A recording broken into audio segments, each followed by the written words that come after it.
పరిశ్రమల ఏర్పాటు పేరుతో భూములను దుర్వినియోగం చేస్తున్న వారిపై చర్యలు ఉంటాయన్నారు మంత్రి శ్రీధర్ బాబు.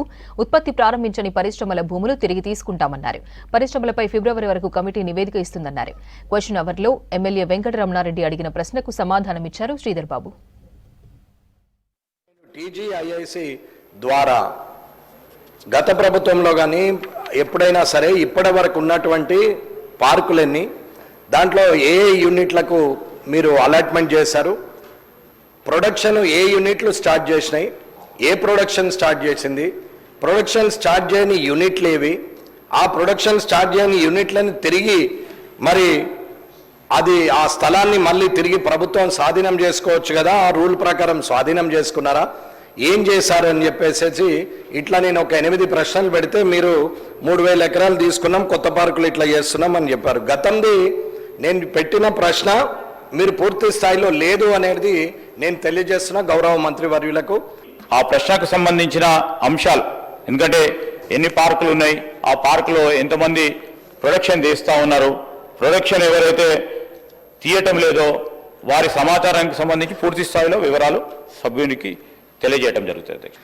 మీరు నాకు పంపిస్తామంటే సంతోషం కాదని అనట్లేదు, కానీ ఒక అసెంబ్లీ వేదికగా, శాసనసభ వేదికగా ప్రజలు ప్రతి ఇండస్ట్రీని ఏమేం చేస్తున్నారు, ప్రజల నుంచి సేకరించిన, రైతుల నుంచి సేకరించిన సెజులు పెట్టి పార్కులు తయారు చేసి ఆ డబ్బు ఇవాళ మళ్ళీ తిరిగి ఇండస్ట్రియలిస్ట్కు ఆ భూములు అంటగట్టిన తర్వాత ప్రొడక్షన్ చేయకుండా దాన్ని కొలాటరల్ పెట్టి దాని మీద లోన్లు తీసుకొని తిరిగి దాన్ని సిక్కు చేసి మళ్ళీ తిరిగి ధనాన్ని దుర్వినియోగం చేస్తున్నారు. అధికారులు ఏం చేస్తున్నారు, ప్రభుత్వం ఏం చేస్తున్నది అనేది నా ప్రశ్న. ఏ పర్పస్తోని భూములు మనము కేటాయింపు చేయడం జరిగిందో ఆ పర్పస్కు అనుగుణంగా అక్కడ యూనిట్స్ ఉంటున్నాయా లేదా, లేకుంటే ఇతర పర్పస్కు ఉపయోగిస్తూ ఉన్నారా. ఇంతకుముందు గౌరవ సభ్యులు చెప్పినట్టు అసలు భూమి వారు ప్రొడక్షన్ పరంగా ఉపయోగిస్తూ ముందుకు నడుస్తూ ఉన్నారా లేదా దానిపైన కమిటీ వేయటం జరిగింది అధ్యక్ష.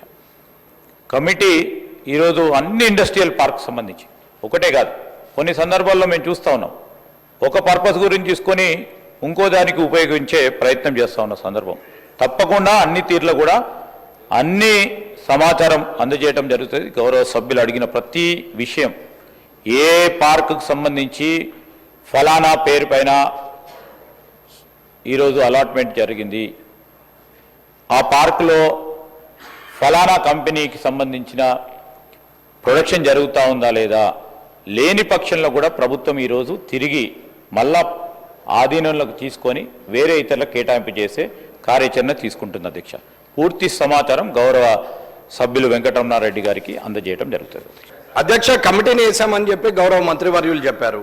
కమిటీ సభ్యులు, కమిటీలో ఎవరెవరు ఉన్నారనేది ఒక్కసారి చెప్తే దాని మీద ఇంకెన్ని రోజులు ఎంక్వైరీ కమిటీ వేసి ఎన్ని రోజులు సమయం తీసుకున్నారు, ఏ సమయం లోపల ఎంక్వైరీకి ముగుస్తుంది, ఆ తర్వాత సమాధానం వస్తుంది అనేది కావాలి. ఈరోజు మా ఇండస్ట్రీస్ సంబంధించిన డైరెక్టర్ గారు మల్సూర్ గారి అధ్యక్షతన ఈడీ టీజీఐఐసి సభ్యులుగా, అదేవిధంగా ఐఐసికి సంబంధించిన మరొకరు సభ్యులుగా కమిటీని నియామకం చేయడం జరిగింది. కాన్స్టిట్యూట్ చేయటం అక్టోబర్ మాసంలో చేయటం జరిగింది. ఈ క్రమేణా ఫిబ్రవరి మాసం వరకు పూర్తి స్థాయిలో సూక్ష్మంగా బ్రాడ్గా మీకు లిస్ట్ ఇవ్వటం జరుగుతుంది. సూక్ష్మంగా ఈరోజు ప్రతి ఒక్క పరిశ్రమకు సంబంధించిన అంశాలను కూడా సభ దృష్టికి తీసుకొస్తాం, గౌరవ సభ్యుల దృష్టికి కూడా తీసుకురావడం జరుగుతుంది.